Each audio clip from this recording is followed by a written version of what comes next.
कब्ज़ जो कि उम्मुल अमराज़ के तौर पे जानी जाती है, उसके क्या वजूहात हैं, किन मसाइल की वजह से कब्ज़ के मसाइल बढ़ जाते हैं। सबसे पहले मैं आपको बता दूं कि कब्ज़ होती क्या है। अगर आपको हफ़्ते में 3 दफ़ा भी वॉशरूम जाने में मुश्किल हो रही है, अगर हफ़्ते में 3 दफ़ा भी स्टूल ठीक से पास नहीं होता, तो आपको एक कब्ज़ का मसला है। तो इसकी वजूहात क्या हो सकती हैं। सबसे पहले ये है कि अगर आपको वॉशरूम जाना है और आप टाइम पे वॉशरूम नहीं जाते, तो उस वजह से भी कब्ज़ के मसाइल बढ़ जाते हैं। और सर्दियों में ये अक्सर कब्ज़ के मसले बढ़ जाते हैं, क्योंकि हम ऐसी डाइट लेते हैं जिसकी वजह से हमारे जो है स्टूल फॉर्मेशन तो हो जाती है, लेकिन हम पानी का इंटेक प्रॉपर नहीं करते। सर्दियों में अक्सर कब्ज़ के मसाइल बढ़ जाने की एक बड़ी वजह यह है कि हम पानी का इस्तेमाल प्रॉपर नहीं करते, उस वजह से भी कब्ज़ के मसाइल बढ़ जाते हैं। इसके अलावा अगर हमारा वेट ज़्यादा है, ओबेसिटी है, तो ऑब्वियस सी बात है आपका कब्ज़ के मसाइल बढ़ेंगे। हमारी लाइफस्टाइल बहुत ज़्यादा मैटर करता है। हम लैक ऑफ फिज़िकल एक्टिविटी है, वो भी एक मेजर काज है कि हम जो है कॉन्स्टिपेशन की तरफ ज़्यादा मूव कर रहे हैं। इसके अलावा हमारा डाइटरी इंटेक जो है वो मैटर करता है। हम अपनी डाइट में फ़ाइबर का इंटेक कितना कर रहे हैं आजकल, क्योंकि पूरी दुनिया ही चेंज हो गई है, हमारा लाइफस्टाइल ही चेंज हो गया है, तो उसमें हम फ़ाइबर का इंटेक नहीं करते। जैसे फास्ट फूड है, फास्ट फूड, प्रोसेस फूड बहुत ज़्यादा फैल चुकी हैं। प्रोसेस फूड, हर चीज़ प्रोसेस्ड आ रही है आजकल।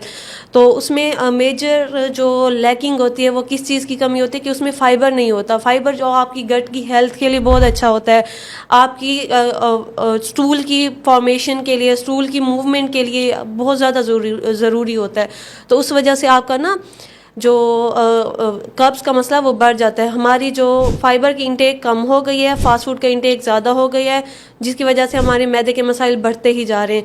इसके अलावा एक और फैक्टर है कब्ज़ को बढ़ाने में जो हमारा मेजर रोल प्ले करता है, वो स्ट्रेस का फैक्टर है।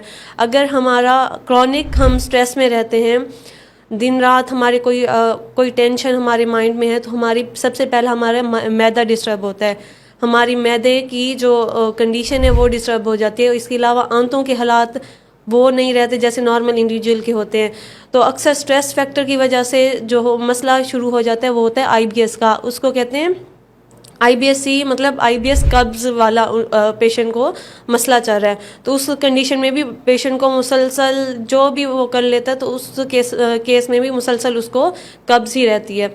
इसके अलावा कुछ दवाइयाँ ऐसी हैं जिनका इस्तेमाल हम अगर ज़्यादा कर लेते हैं तो उसकी वजह से भी कब्ज़ हो जाती है।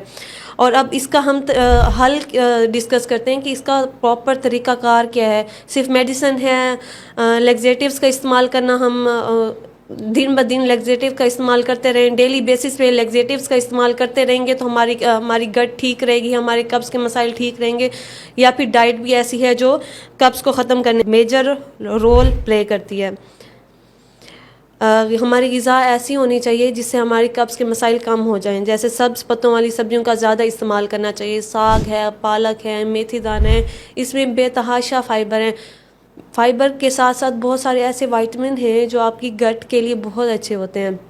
इसमें सोल्यूबल फाइबर का कंटेंट ज़्यादा होता है जो आपकी स्टूल फॉर्मेशन के लिए बहुत अच्छा होता है। इसके अलावा जौ का दलिया लेना चाहिए। जौ का दलिया में प्रोटीन और फाइबर दोनों ज़्यादा होते हैं, जो आपके मैदे के लिए, आपकी लीवर के लिए बहुत अच्छा होता है। इसलिए जौ का दलिया हम अक्सर पेशेंट को फर्स्ट प्रेफरेंस है कि वो ब्रेकफास्ट में, अपने नाश्ते में जौ का दलिया लाजमी लिया करें विदाउट शुगर। इसके अलावा 8 से 10 एक नॉर्मल इंडिविजुअल को 8 से 10 गिलास पानी का इस्तेमाल करना चाहिए। फलों का इस्तेमाल ज़्यादा करना चाहिए। फल और सब्जियां पूरी इस्तेमाल करनी चाहिए। जैसे अमरूद है, नेचुरल लग्जेटिव के तौर पे इस्तेमाल करना होता है, तो उसको अमरूद को पूरा खाना चाहिए।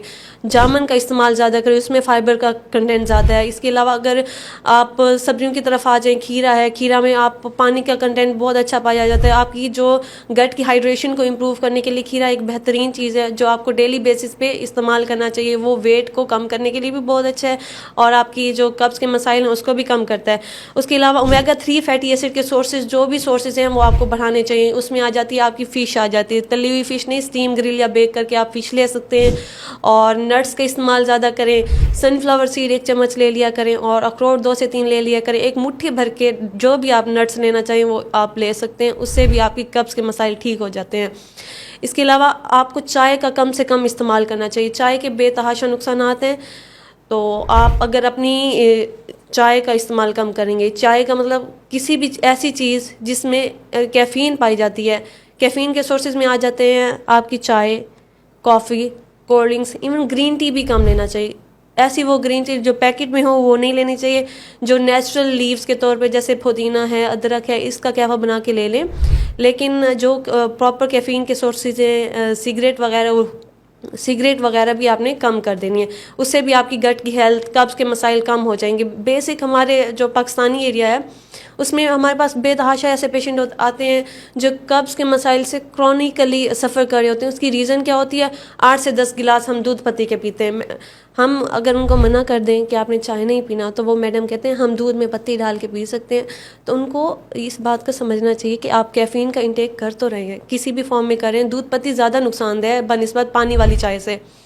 डाइल्यूट फॉर्म में चाय ले सकते हैं लेकिन 1 कप से ज़्यादा नहीं।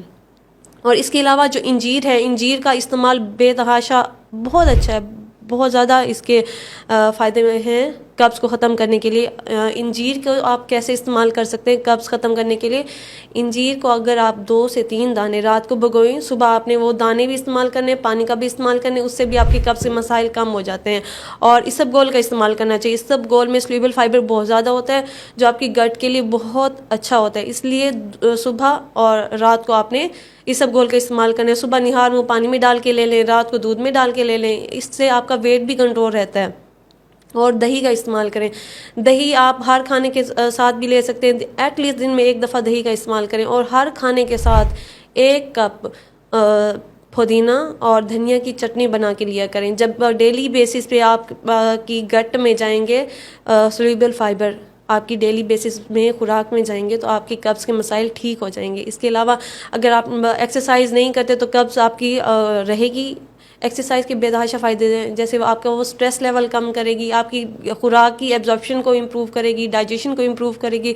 इससे आपकी जो कब्ज़ के मसाइल हैं वो ठीक हो जाएंगे। और सबसे इम्पोर्टेंट बात कि अगर आप वज़न कम कर लेते हैं तो आपके कब्ज़ के मसाइल ऑटोमेटिकली कम होते जाएंगे। जैसे वज़न कम होता है उससे ब्लड शुगर, ब्लड प्रेशर और साथ में कब्ज़ के मसाइल ये ठीक हो जाते हैं। और कैफ़ीन का इंटेक अगर हो सके तो मिनिमाइज़ कर दें। इसके अलावा अगर कोई भी बात पूछनी हो तो आप पूछ सकते हैं। अल्लाह हाफिज़।